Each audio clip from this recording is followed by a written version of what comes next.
पुत्रस्य सपुत्रकस्य क्षेम स्थैर्य धैर्य वीर्य विजय अभय आयुः आरोग्य ऐश्वर्य अभिवर्धेद्धं सकलकार्य अनुकूल सिद्धेद्धं श्री पद्मावती समेत श्री वेंकटेश्वर स्वामिनः कल्याणोत्सव आचार्य मुखेन अद्य करिष्ये। गोविंद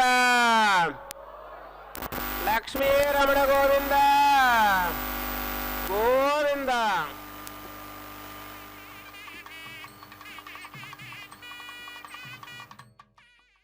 ஓம் ஸ்ரீ மகாலட்சுமி நமஹ. தாயாருடைய திருக்கல்யாண மகோத்சவத்திலே சங்கல்ப மந்திரங்களை தொடர்ந்து விஸ்வக்சேன ஆராதனை சுத்தி புண்ணியவாச்சனத்தை சேவித்துக் கொண்டிருக்கிறோம். இதோ ஸ்ரீனிவாசனையும் அந்த பத்மாவதி தாயாரையும் திருக்கல்யாண மகோத்சவத்திலே தம்பதிகளாக சேவித்துக் கொண்டிருக்கிறோம். அகிலாண்ட கோட்டி பிரம்மாண்ட நாயகன் இங்கே ஸ்ரீனிவாசனாக எழுந்தருளி பத்மாவதி தாயாரை கரம் பிடிப்பதற்காக சுமார் 12 ஆண்டு காலம் தங்கத் தாமரைகளுடன் இருந்து இங்கே அந்த தவமிருந்து தாயாரை திருமணம் செய்து கொண்டார்.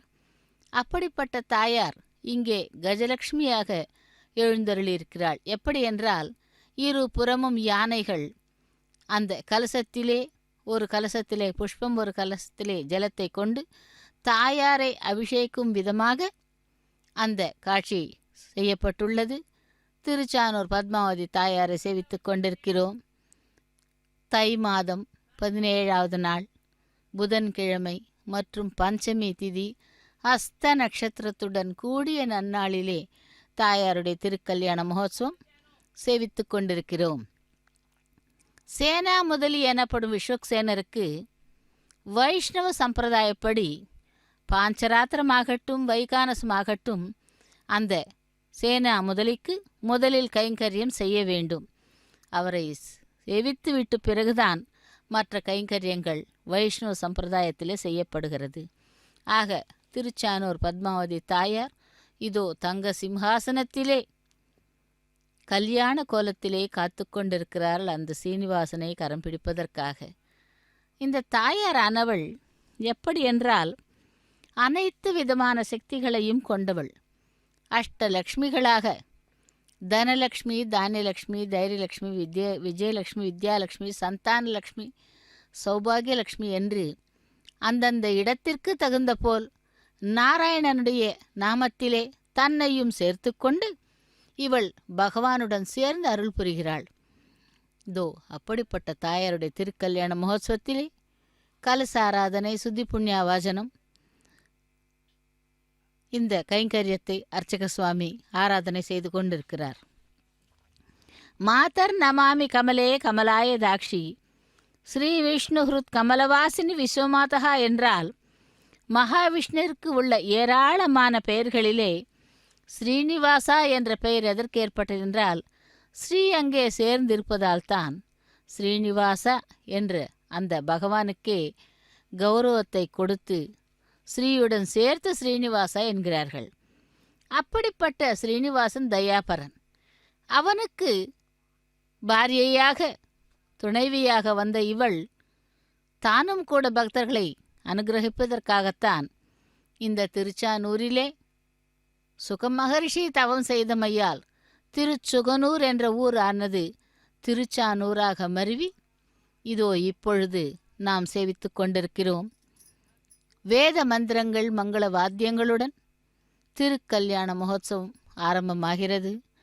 சேவிக்கலாம் அந்த அகிலாண்ட கோட்டி பிரம்மாண்ட நாயகி மகாலட்சுமி தாயார் இங்கே பத்மாசனியாக வீற்றிருக்கிறாள். அவளுடைய திருக்கல்யாண மகோத்சவத்தை சேவிப்போம். லக்ஷ்மி என்றால் அடையாளம் என்று பெயர், அதாவது சின்னம் என்று கருதப்படுகிறது. அந்த ஜெகன்மாதாவை லக்ஷ்மி என்று அழைக்கிறோம் என்றால் எங்கு எதற்கு அடையாளமாக நின்றாள் என்றால், பிரகாசிக்கின்ற ஸ்ரீனிவாசனின் கருணைக்கு தயையாக நின்றவள் தயாபரி. அப்படி அந்த தயாபரியானவள் பக்தர்களையெல்லாம் அருள் பாலித்து கொண்டு முதலில் தன்னை வந்து சேவித்து அதன் பிறகு பெருமாளை சேவிக்க வேண்டும் என்ற நியதிக்கு ஏற்ப பக்தர்களுக்கு அருளை கொடுக்கிறாள். நியாயமாக திருமலைக்கு வரும் பக்தர்கள் தாயாரை சேவித்துவிட்டுதான் பெருமாளை சேவிக்க வேண்டும். தல்லி தன்றி குரு தெய்வம் என்பார்கள். தாய் தந்தையர் குரு தெய்வம் என்று. முதல் ஸ்தானம் தாயாருக்கு. ஆகவே தாயாரை சேவித்துக்கொண்டு அதன் பிறகு திருமலைக்கு சென்றால் அந்த தாயாருடைய கருணா கடாட்சம் என்றென்றும் நமக்கு நிரந்தரமாக கிடைக்கும். அப்படிப்பட்ட தாயாருடைய திருக்கல்யாண மகோத்சவத்திலே இதோ விஸ்வக்சேன் ஆராதனை சுத்தி புண்ணியாவஜனத்தை செய்து கொண்டிருக்கிறார். அனந்தனின் அனந்தமான கருணைக்கு அடையாள சின்னமாக ஜொலித்து கொண்டிருப்பவள் இந்த தாயார்.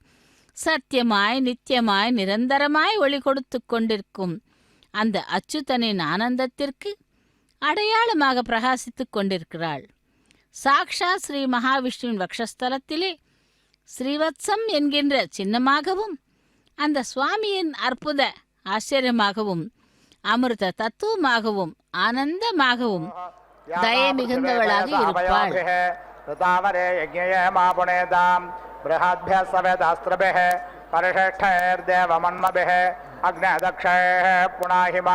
येन देवा अपनताम् येनापो दिव्यङ्गशः येन दिव्येन ब्रह्मणा इदं ब्रह्म पुणेमहे यः पावमानेरध्यते ऋषभ्यः सम्भृतगुं रसं सर्वगुं सपूतमश्नाते स्वतिदं मातरेश्वरा पावमानेर्यो अध्यते ऋषभ्यः सम्भृतगुं रसं तस्मै सरस्वते दुःखे क्षीरगुं शप्यर्मधोदकं पावमाने स्वस्तयनेः सुदुघाहिपयस्वते ऋषभे सम्भृतो रसः ब्राह्मणे स्वमृतगुं हितं पावमानेर्दिशन्तु नः इमं लोकमथो अमुं कामान् समर्थयन्तु नः देवैर्देवैः समाभृताः पावमाने स्वस्तयनेः सुदुघाहिघृतश्च्युतः ऋषभे सम्भृतो रसः ब्राह्मणे स्वमृतगुं हितं येन देवा पवित्रेण आत्मानं पुनते सदाः तेन सहस्रधारेण पावमान्यपुणन्तु मा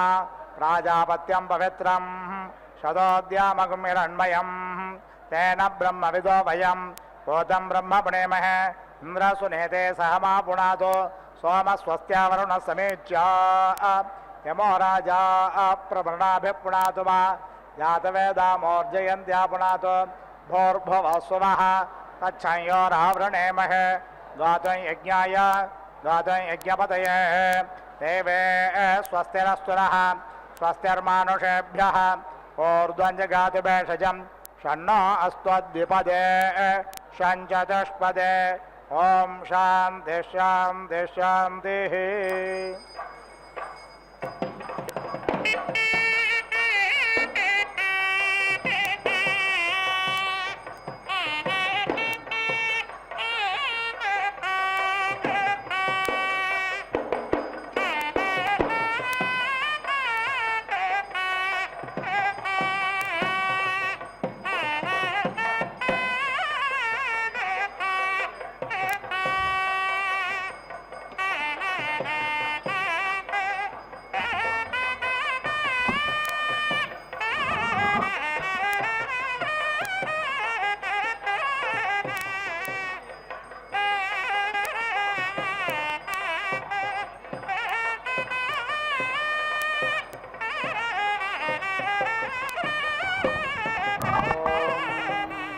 जानः प्रथमं मनस्तत्त्वाय सविताधियाः अग्न्यार्द्वादर्हणचाय पृथिव्या अध्या भारत युक्तेन मनसा वयं देवस्य सवितुः सवे स्वर्गेयाय शक्त्याः युक्ताय सविता देवान् स्वारयतो धिया दिवम् बृहज्योतिः करिष्यतः सविता प्रसोवादितान् युञ्जते मना उत युञ्जते धियो विप्रा विप्रस्य बृहतो विपश्चिताः विहोत्राः दधे वयुना विदेगयन्महे देवस्य सवितुः परिष्टुतिः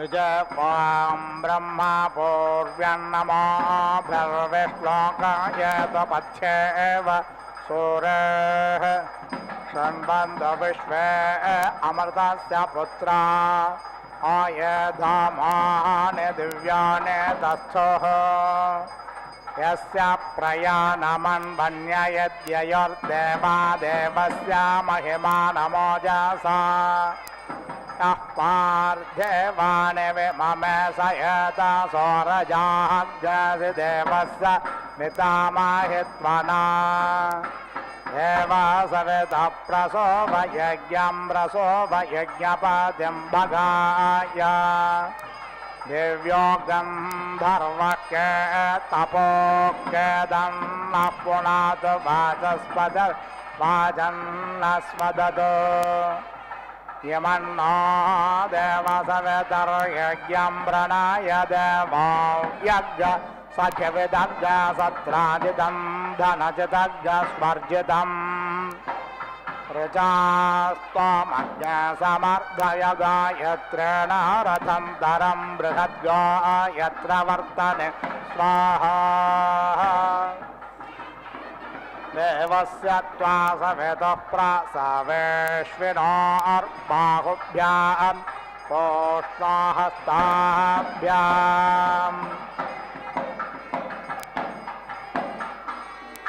आददे गायत्रेण छन्दसाङ्गिरस्वत्पृथिव्या सदस्थादग्न्यम्बोरे ह्यमङ्गिरस्वदाभरा श्रेष्ठोगण छन्दसाङ्गिरस्वत् अभ्रेरसि नार्यसि त्वया वयमग्न्यग्साघमखने त्वम् सधस्था जागादेन छन्दसाङ्गिरस्वत् हस्ता आधाय सविता बिभ्रदभृग्हिरण्यये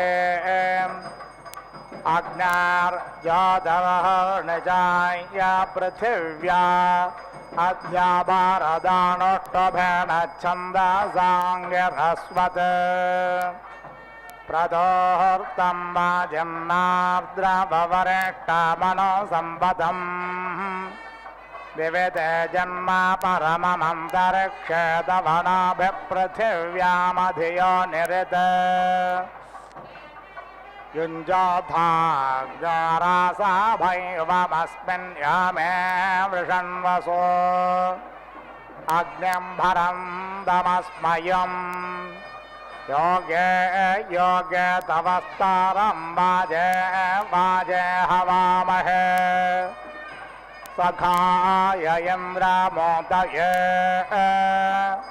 प्रदोर्वण्यवक्रमन्नसस्ते रुद्रस्य गणपत्यं मयो भूरेः कुर्वन्तरिक्षं वेः स्वस्तिगो योतिरभयानि कृण्वन् पोष्णासयुजा सह पृथिव्या सदस्थादग्न्यं पोरेष्यमङ्गिरस्वदाभरा अग्न्यं पोरेष्यमङ्गिरस्वदच्छेमोऽग्निं पोरेष्यमङ्गिरस्वद्भरिष्यामः अन्नग्निरुषसामग्रामख्यदन्महान् प्रथमो जातवेदोः अनसूर्यस्य पुरुत्रा च रश्मेन नोद्यावा पृथिवे आददन्था आगत्य वाज्यध्वा नग्ग सर्वामृधो मिदोनुते अग्न्यग्सधस्थे महति चक्षुषान् चिकीर्षते आक्रम्य वाजन् पृथिवीमग्निमिच्छरुचा त्वम् सोमे ऋत्वाय नो ब्रूहि यदक्षणे पदं वयम् योस्ते पृष्ठं पृथिवे सधस्थमात्मान्तरिक्षज्ञ समुद्रो योनेः विज्ञाय चक्षुषा त्वमभितिष्ठप्रतन्यतः उत्क्राम महते सौभागायास्मादास्तानाद्रविणोदा माजन् मयज्ञस्याम सुमतो पृथिव्या अग्निखणन्त उपस्थे अस्याः उदक्रमे द्रविणोदामाज्यर्वाकश्वलोकज्ञ सुकृतं पृथिव्याम् तदक्षणेम सुप्रदेगमग्निग्स्वरुहाना अधिनागमुत्तमम् आत्वा जघर्मि मनसा घृतेन प्रत्यक्षयन्तं भुवनानि विश्वा प्रथन्ते रश्चावयसा बृहन्तं व्यचेष्टमन्नैरभसंवृषाणम् आविश्वतः प्रत्यञ्जन्यघर्म्य रक्षसा मनसा तज्जोषेता मर्यश्रे स्पृहयद्वर्ण अग्नर्णाभिमृशे तन्वाजर्भुरणः परिवाजापतिः कविरग्नर्हव्यान्यक्रमेत् दधद्रत्नानि दासुषे परित्वाग्नपुरं वयं विप्रज्ञसहस्य धीमहे दृषत्वर्णं दिवे दिवे भेत्तारं भङ्गुरावताम् त्वमग्नेत्यभिस्त्वमासु सुक्षणिस्त्वमद्भ्यस्त्वमश्मानस्परे त्वं वनेभ्यस्त्वमोषदेभ्यस्त्वं नृणान् बृहपते जायसे शुचेः देवस्य त्वा सवितुः प्रसवेश्विनोर्बाहुभ्यां पोष्णाहस्ताभ्याम् पृथिव्या सदस्थादग्न्यम्बोरेष्यमङ्गिरस्वदाभरा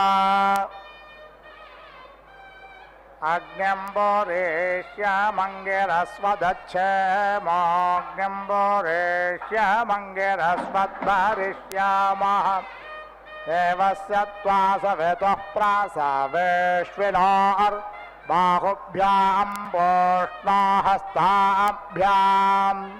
पृथिव्या सदस्थादग्न्यम्बोरेष्यमङ्गिरस्वत्खानामे ज्योतिष्मन्दं वाग्नेसुप्रदेगमजश्रेणभानुना वेद्यतं शिवं प्रजाभ्यो हिग्रसन्तं पृथिव्या सदस्थादग्न्यम्बोर्ष्यमङ्गिरस्वत्खानामः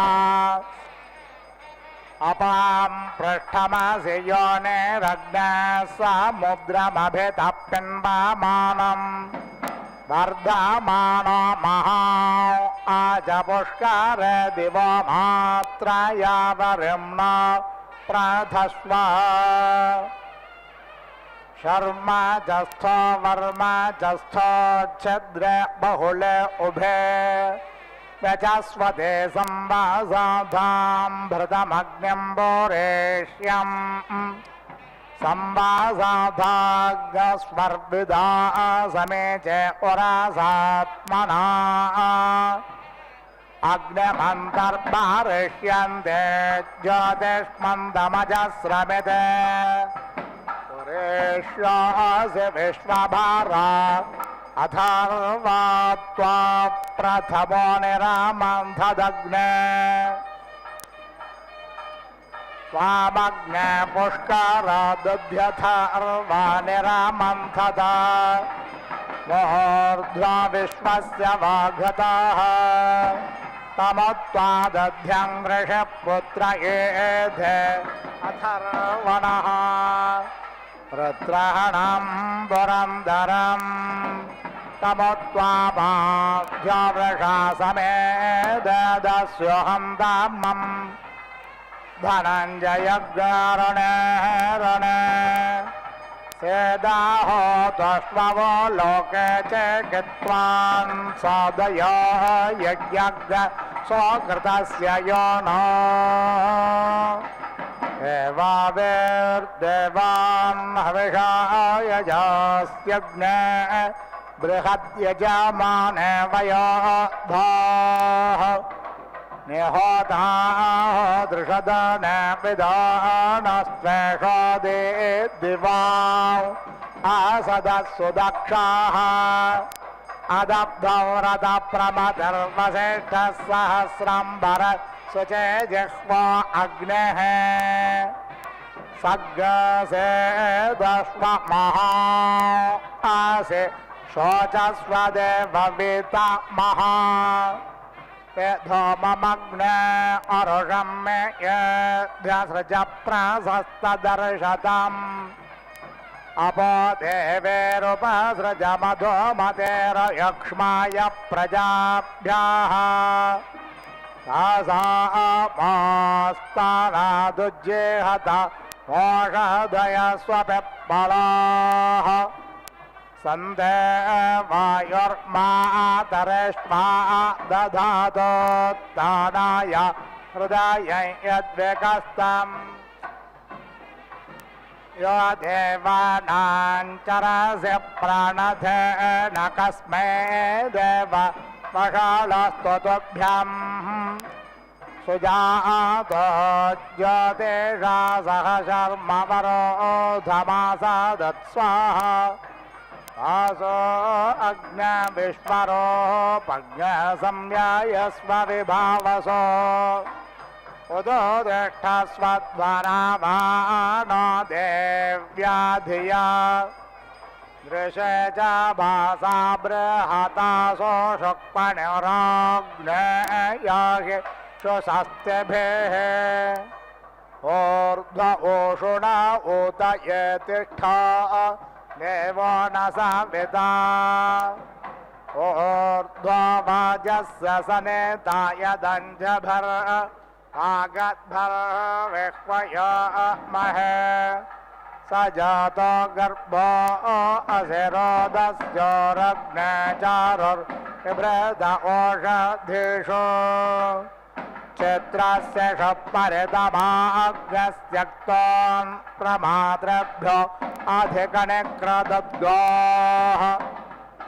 स्थिरो भवेड्वङ्ग आशद्भवज्यर्वन् पृथुर्भवसुषदस्त्वमग्ने पुरेशवाहनः शिवो भव प्रजाभ्यो मानसेभ्यस्त्वमङ्गिरः माद्यावा पृथिवे अभिशोचर्मान्तरिक्षं मा वनस्पतेन्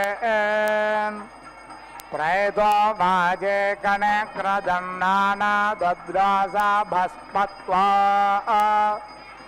भरन्नग्न्यम्बरेष्यं मापाद्यायोषः पुरात् रषाग्न्यं रषाणं भरन्नपा गर्भग्समुद्रियम् अग्न आयाहि वेदये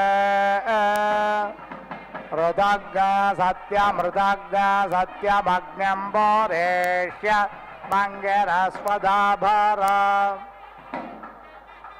गिरस्वद्भरामः ओषधय प्रतेमोदध्वमग्निमेतग् शिवमायन्तमभ्यत्रायुष्माः यश्चन्विश्वा अनेकामेः वा निषेदन्नो अपदुर्मतिञ्जहे ओषधय प्रते गृह्णेत पुष्पवदे स्वपिप्पलाः अयं वो गर्भऋत्वय प्रत्नज्ञ सदस्थमासदत् विपाजसा पृथुना शोषो जानो बाधस्वद्विषो रक्षसो अमेवः सुशर्माणो बृहतः शर्माणश्चामग्नेरहग् सुहवस्य प्रणेतौ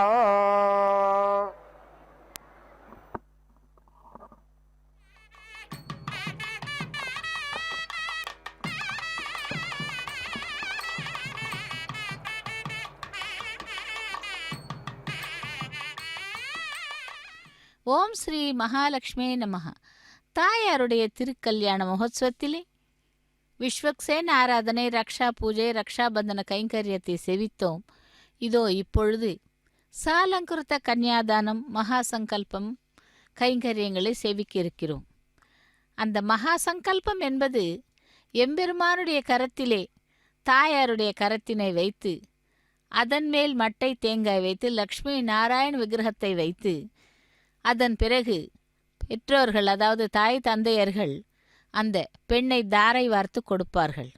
இது சாலங்குருத்த கன்னியாதானம் எனப்படும். ஒவ்வொரு பெண்ணும் பிறந்த வீட்டிலிருந்து புகுந்த வீட்டிற்கு வரும்பொழுது, அதாவது கல்யாண வயது வந்தவுடன் அந்த பெண்ணை தாரை வார்த்து கொடுத்தால் அவர்களுடைய வம்சமும் தழைக்கும் என்றும் 21 தலைமுறைகளுக்கான வம்சம் செழிக்கும் என்றும் கூறப்படுகிறது. புராணங்களே கூறுகின்றன.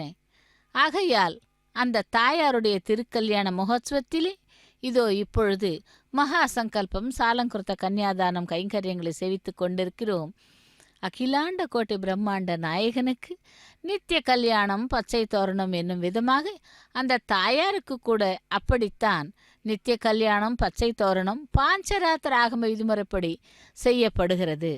ஆகவே பக்தர்களே, அந்த கல்யாண திருக்கோலத்தில் இருக்கும் தாயாரை செவித்து கொண்டு அந்த சாலங்குருத்த கன்னியாதான கைங்கரியங்களை செவித்தால் நமக்கும் புண்ணியம் வரும் என்றும் நம்முடைய குடும்பமும் தழைத்து விளங்கும் என்றும் கூறப்படுகிறது. ஆகவே அந்த திருச்சானூர் தாயாரை செவிக்கலாம். தாயாரானவள் ஸ்ரீ மகாவிஷ்ணுவிற்கு பிரியமான ஓ மகாலட்சுமி. சூரிய உதயமானது ஆதிசேஷனின் சயனத்திலிருந்து பக்தர்களை அருள் பாலிப்பவளை எழுந்திரு என்று விடியற் காலையிலே தாயாருக்கு சுப்பிரபாத சேவையை செய்கிறோம். அப்படியென்றால் தாயார் எழுந்து நம்மை எழுப்பி விடுவதல்ல, நாமே எழுந்த தாயாரை துயில் எழுப்பி அவளுக்கு சுப்பிரபாதம் பாடி அவளுடைய அனுகிரகத்தை பெற வேண்டும். கோவிந்தனுக்கு பிரியமான ஓ மகாலட்சுமி, தூங்கிக் கொண்டிருப்பவளே எழுந்திரு. சமுத்திரராஜனின் மகளே, லோகமாதா, விடிந்து விட்டது, முழித்துக்கொள், 3 உலகங்களுக்கும் நல்லதே நடப்பதற்கு அருள் செய் என்று அந்த தாயாரை மனமுருகி நாம் செவித்தோமானால் நம்முடைய துன்பங்களையும் கஷ்டங்களையும் அவளுடைய திருவடியிலே வைத்து சரணாகதி செய்தோமானால் அவள் எப்படி பகவான் அருளிச் செய்வாரோ அதுபோல் அவளும் நமக்கு அருளிச் செய்வாள். இந்த உலகத்திற்கெல்லாம் காரண கர்த்தாவாகிய மகாவிஷ்ணுவிற்கு பிரியமான ஓ மகாலட்சுமி, ஓ ஜெகதேக மாதா, நீ தயையை கருணையை பொழிபவள். ஆகையால் உனக்கு இந்த உலகிலே உள்ள குழந்தைகள் அனைவரும் கூட சமானம். அதனால் நீ உன் மங்கள பார்வையினால் அனைத்து சுபங்களையும் எங்களுக்கு அருளி எங்களை காப்பாற்று தாயே என்று அந்த தாயாரை சேவிக்கலாம்.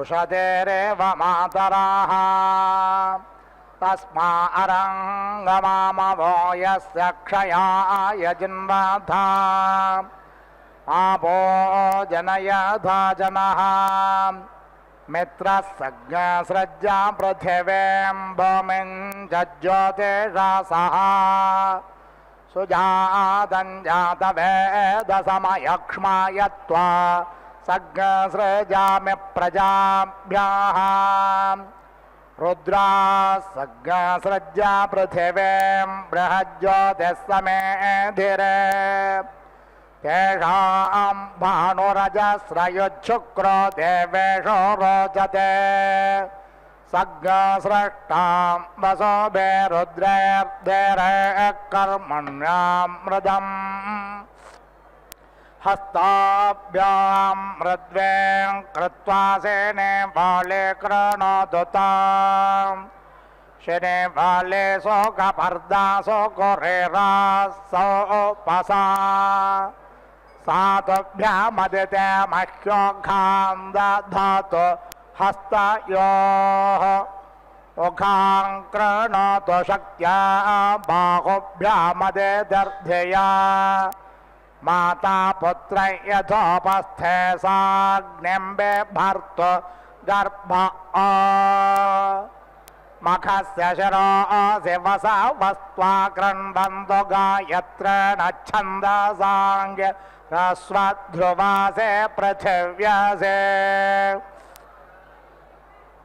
धारयामय प्रजागराय स्पोषं गौपत्यग् स्ववेर्यग् सजातान्यजमानाय रुद्रास्त्वा गृह्णन्तत्रेष्टोभेन छन्दसाङ्ग्यरस्वध्रुवास्यन्तरिक्षमसे धारयामय प्रजागराय स्पोषं गौपत्यग् स्ववेर्यग् सजातान्यजमानाय आदित्यास्त्वा गृह्णन्तो जागतेन छन्दसाङ्ग्यरस्वध्रुवासिद्यौरसे धारयामय प्रजागराय स्पोषं गौपत्यग् स्ववेर्यग् सजातान्यजमानाय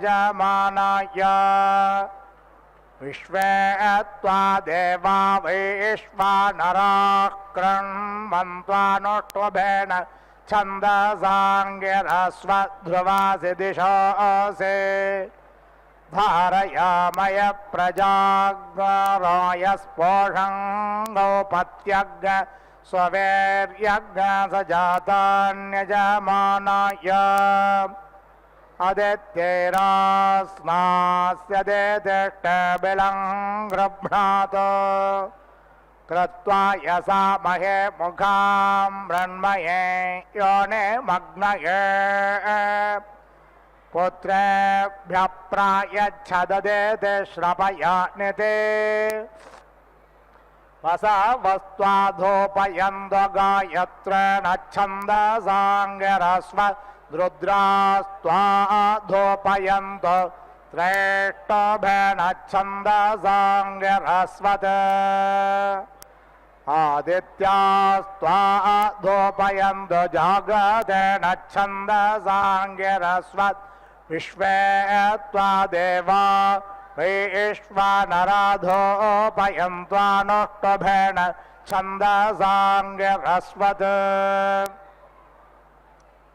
इन्द्रस्त्वाधोपयतो वरुणस्त्वाधोपयतो विष्णुस्त्वाधोपयतो अदितिष्ट्वा देवे विश्वदेव्यावती पृथिव्या सदस्थे अङ्गिरस्वत्खनत्ववटा देवानां त्वा पत्न्यैर्देवेर्विश्वदेव्यावती पृथिव्या सधस्थे अङ्गिरस्वद्धदतोघे धिषणास्त्वा देवेर्विश्वदेव्यावती पृथिव्या सधस्थे अङ्गिरस्वदभेन्दधा मुखे वरोत्रेष्ट्वा देवेर्विश्वदेव्यावती पृथिव्या सदस्थे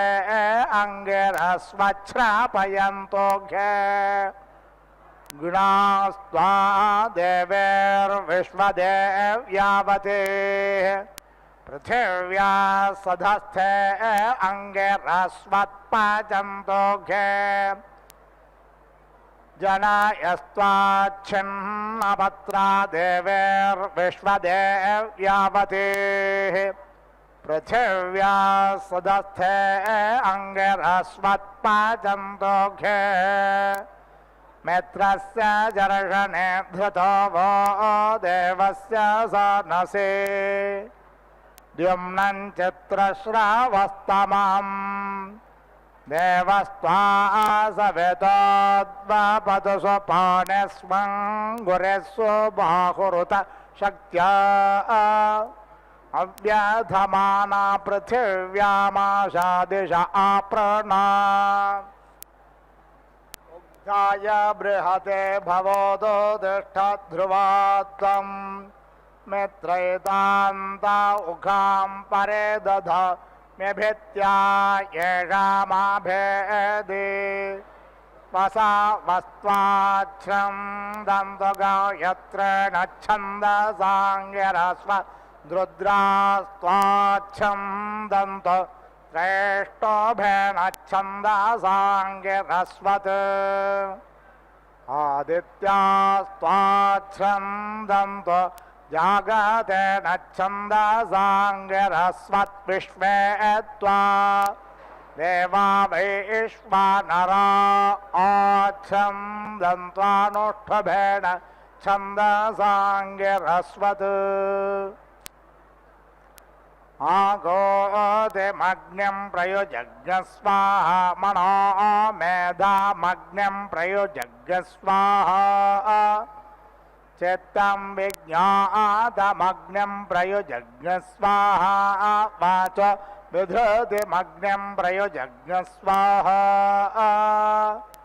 प्रजापतये मनवे स्वाहा अग्ने वैश्वानराय स्वाहा विश्वो देवस्य नेतुर्मर्तो उरेत सख्यम् विश्वो राययेषु ध्यतिद्यं नम्रणेत पुष्यसे स्वाहा मासु बेत्था मासुरिषोऽम्बाधृष्णुवीरयस्वशो अग्नश्चेदङ्कारिष्यथः दृग्हस्वदेव्य पृथिवी स्वस्तय असुरे माया स्वधया कृतासे ज्योष्टं देवेभ्य इदमस्तु हव्यमरिष्टत्वमुदेहि यज्ञ अस्मिन्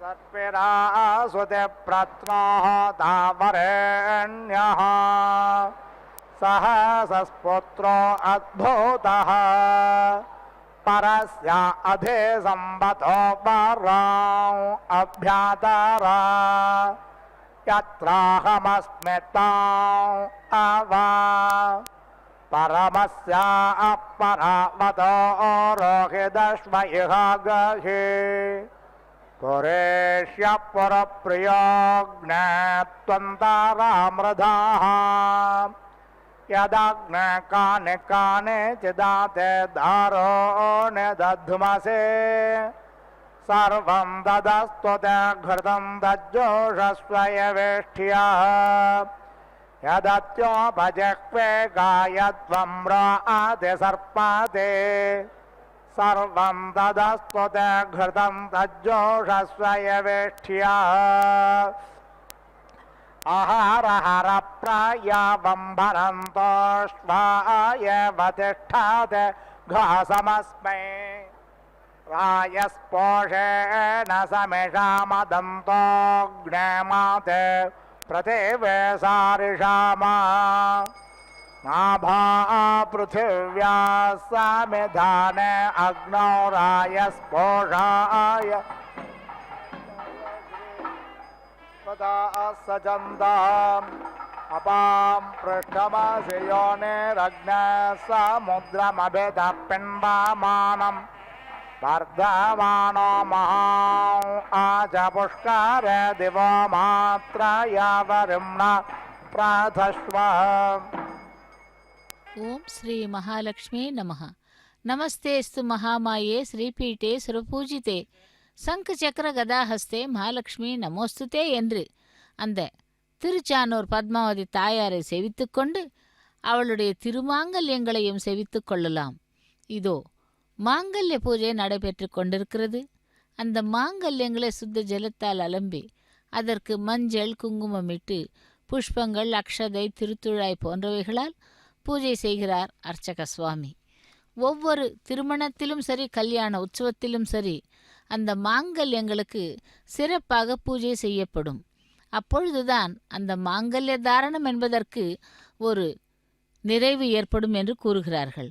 பரமாத்மாவான ஸ்ரீஹரிக்கு நித்யோத்சவ மூர்த்தியை அந்த வேங்கடவனின் பட்டத்து ராணி அலர்மேல் மங்கை கிருதயுகத்திலே பிருகு மகர்ஷிக்கு மகளாகவும் க்ஷீரசாகரத்திலே மகளாக ஆவிர்பவித்து லக்ஷ்மி கலியுகம் ஆரம்ப காலத்திலே திருச்சானூரிலே பத்ம சரோவரத்திலே பத்ம புஷ்கரணியிலிருந்து கார்த்திகை மாதம் பஞ்சமி திதியன்று அவள் அவிர்பவித்ததால் அவளை அலர்மேல் மங்கையாக பாவித்து திரிமூர்த்திகளில் சத்வகுணம் யாரிடம் உள்ளதோ தெரிந்து கொள்வதற்கு பிருகு மகர்ஷி கிளம்பினாராம்.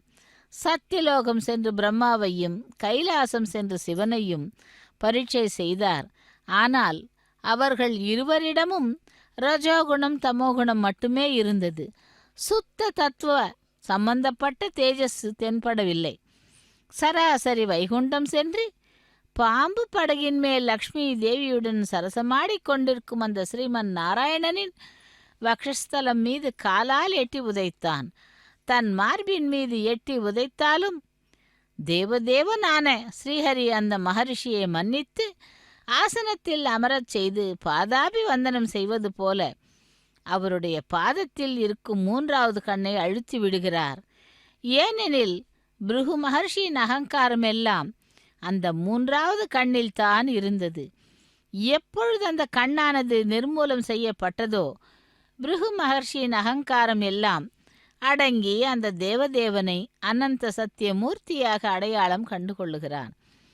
ஆனால் பிருகு மகர்ஷி விஷ்ணு வக்ஷஸ்தலத்தை தன் பாதத்தினால் எட்டி உதைத்ததினால் நித்யான பாயினியான லக்ஷ்மி தேவி தன்னுடைய தான் சேவிக்கும் தான் நிரந்தரமாக குடியிருக்கும் அந்த வக்ஷஸ்தலத்தின் மீது பிருகு மகர்ஷி எட்டி உதைத்ததால் கோபம் கொண்ட லக்ஷ்மி தேவி கொல்ஹாப்பூருக்கு சென்று விடுகிறாள். அங்கே கபில மகர்ஷியின் உதவியுடன் பாதாளத்திற்கு சென்று விடுகிறார். எம்பெருமான் அவளை தேடிக்கொண்டு வீட்டிலே எப்படி இல்லாள் இல்லாது போனால் வெறிச்சோடி கிடக்குமோ அதுபோல் வைகுண்டம் இருந்ததாம். அப்பொழுது அந்த தாயாரை தேடிக்கொண்டு செல்லுகிறார். இதோ மாங்கல்யங்களுக்கு ஷோடசோபச்சாரம் செய்து மங்கள நீராஜனத்தை சமர்ப்பித்து கொண்டிருக்கிறார் அர்ச்சக சுவாமி. அதன் பிறகு தாயாருடைய கழுத்திலே அணிவிக்கிறார் அந்த மாங்கல்யங்களை. நாமும் செவிக்கலாம்.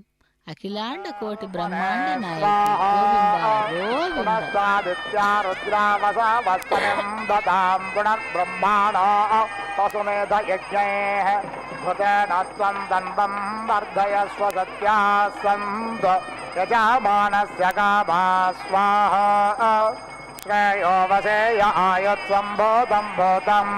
चित्रकेतुप्रभानाभान् सम्भान ज्योतिष्मागस्तेजस्मानाथमग्रस्तपन्नमितपन्न रोचनो रोचमान शोभन शोभमान कल्याणः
జలములలోనెల్ల చంద్రకాంతాలు సరే అలతామరల గర్వమణగుగని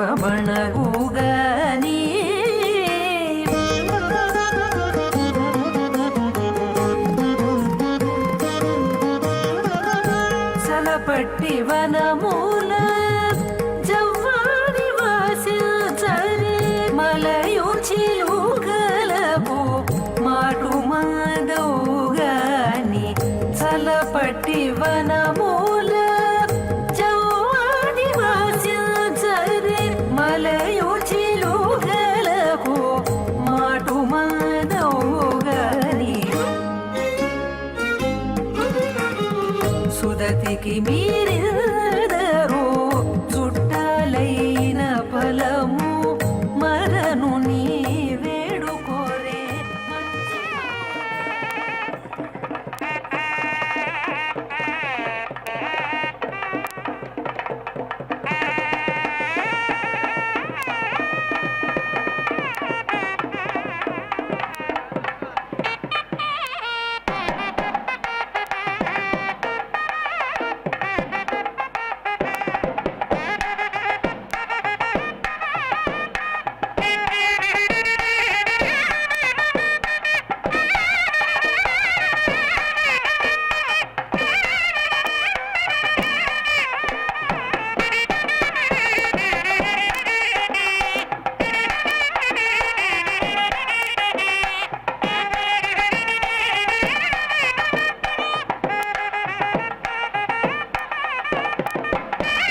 यो दुर्मर्षमाय श्रियरोचानः अग्निरमृतो अभवद्वयोभिर्यदेः नन्द्यौरजानयत्सुरेताः नक्तोषासा समानसा विरोपेधापयते शिशुमेकज्ञसमीचे या वा क्षामा रुक्मा अन्तर्विभाति देवा अग्न्यन्धारयन्द्रविनोदाः विश्वारूपाणि प्रतिमुञ्चते कविप्रासावेद्भद्रं द्विपदे चतुष्पदे वीणाकामख्यत्सवितावरेण्यो न प्रयाणमुषसो विराजते सुपर्णोऽसि गरुत्माग्नस्त्रवृत्ते शिराः गायत्रं चक्षुर्बृहद्रथन्तरे पक्षौ स्तोम आत्मा छन्दाग्नस्यङ्गानि यजो अग्निषिनामा सामते तनोर्वामदेव्यं यज्ञायज्ञयं पुच्छ धिष्ण्याः सफाः सुपर्णोऽसि गरुत्मां दिवं गच्छ स्वपदा विष्णोक्रमोऽसि सपत्नः गायत्रं छन्द आरोह पृथिवीमनुविक्रमस्व विष्णोक्रमोऽस्यभिमातिः त्रेष्टो भञ्छन्द आरोह अन्तरिक्षमनुविक्रमस्व विष्णोक्रमोऽस्य राति यतो हन्ता जगदञ्छन्द आरोह दिवमनुविक्रमस्व विष्णोक्रमोऽस्य शत्रो यतो हन्तानुष्टुभञ्छन्द आरोह दिशोऽनुविक्रमस्व अक्रं ददग्निस्तनयन्निभद्यो क्षमा तेरेहद्वेरुधसमञ्जन् सद्यो जज्ञानो विहेमेद्धोऽख्यदारोदसे भानुना भात्यन्तः अग्नेभ्यावर्त्यन्नभिमानिवर्तस्वायोषा वर्चसा प्रजया धनेन सन्या मेधया रय्या पोषेण ॐ पूर्णाहुतिमुत्तमां जहोते सर्वं वै पूर्णाहुतिः सर्वमेवाप्नोति अथो इयं वै पूर्णाहुतिः अस्यामेव प्रतिष्ठति ॐ नारायणाय विद्महे वासुदेवाय धीमहि तन्नो विष्णुः प्रचोदयात् स्वाहा ॐ महादेव्यै च विद्महे विष्णुपत्न्यै च धीमहि तन्नो लक्ष्मीः प्रचोदयात् स्वाहा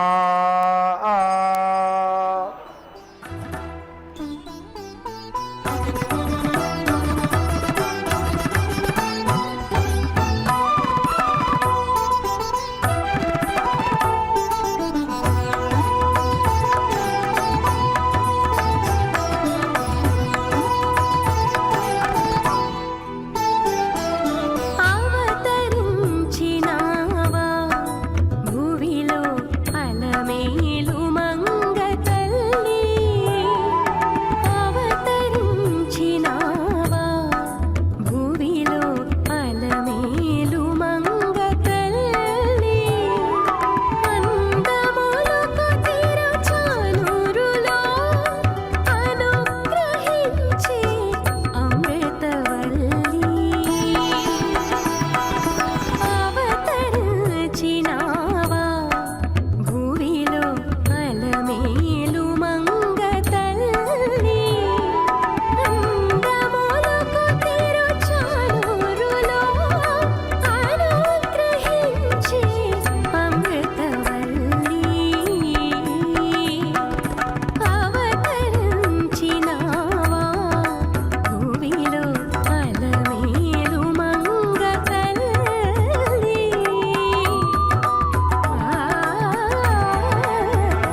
ननाथो ननाथः सदा वेङ्कटेशं स्मरामि स्मरामि हरे वेङ्कटेश प्रसीद प्रसीद